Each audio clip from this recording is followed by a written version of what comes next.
Hoy vamos a hablar de una filosofía, de una forma de ver el mundo que lo está cambiando todo, el design thinking. Pero para entender bien de qué va, tenemos que hacer un pequeño viaje en el tiempo. A una época en la que la gran innovación no estaba en las personas, no, estaba en las estrellas.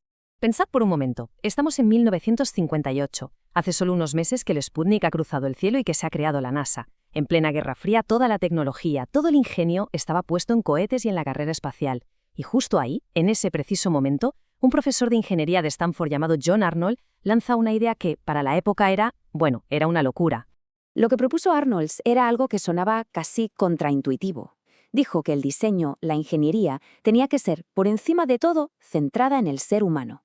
Una idea rarísima en un mundo obsesionado con la tecnología pura y dura. Y esa fue la semilla de lo que hoy conocemos como Design Thinking. Pero vamos al grano. ¿Qué es exactamente esto del design thinking? Pues mirar, una de las mejores definiciones es la de Tim Brown, de la consultora IDEO. Dice que no se trata solo de crear cosas chulas, sino de encontrar ese punto ideal donde se cruzan tres mundos: lo que la gente necesita, lo que la tecnología puede hacer y lo que es viable como negocio.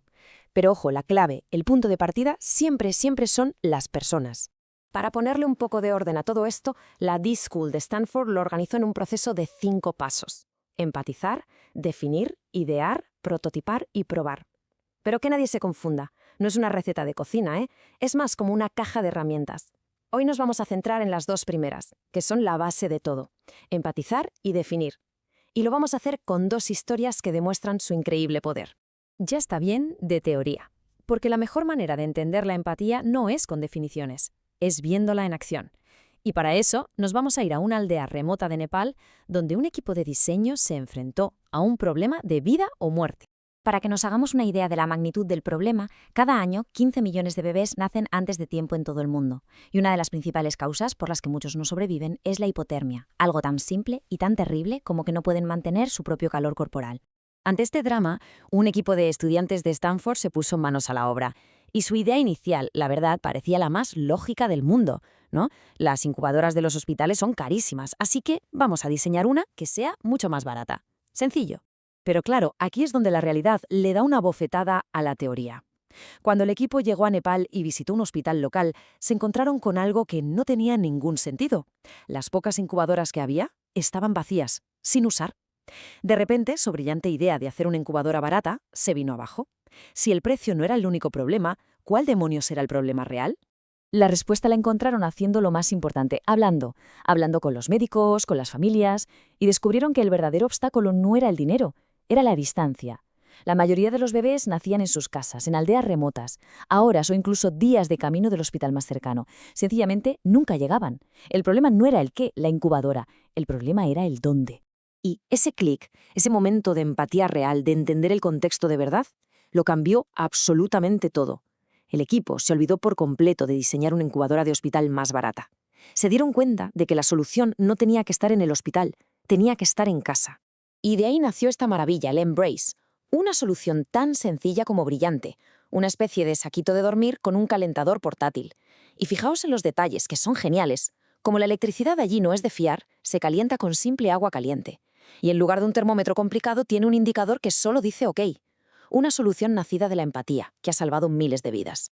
Esta historia increíble de la incubadora nos lleva de la mano a la segunda fase: definir. Porque claro, no basta con sentir, con empatizar. El siguiente paso es coger todo eso que hemos aprendido y usarlo para mirar el problema desde un ángulo completamente nuevo, para replantearlo.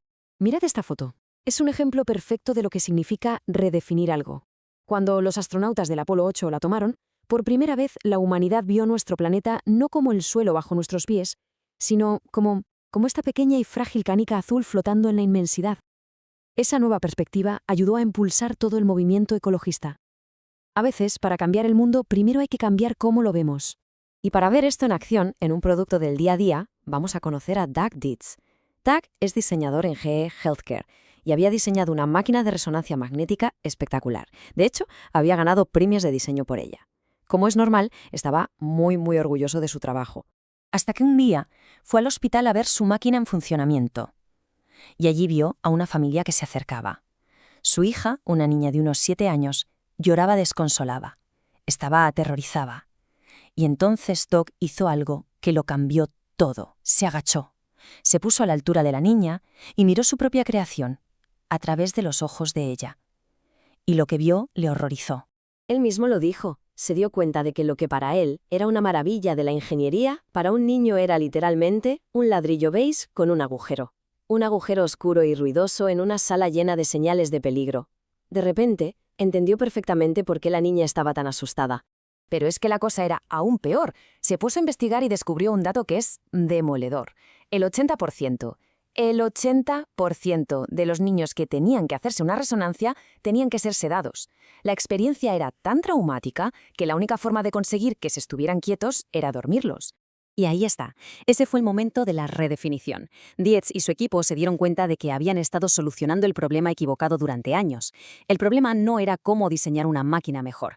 El problema era cómo transformar una experiencia aterradora en una aventura. Y la solución es brillante.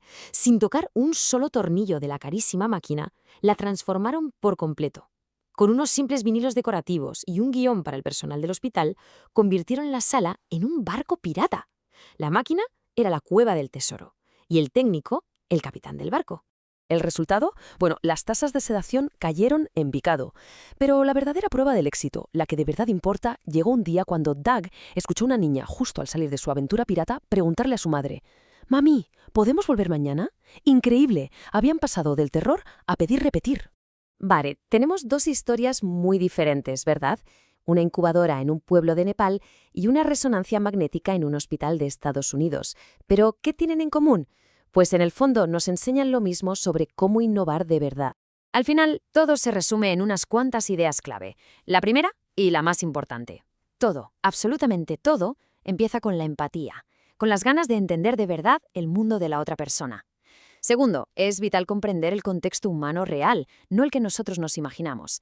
Y por último, y esto es lo más potente, la herramienta de innovación más poderosa no es un nuevo chip o un nuevo material, es un nuevo punto de vista.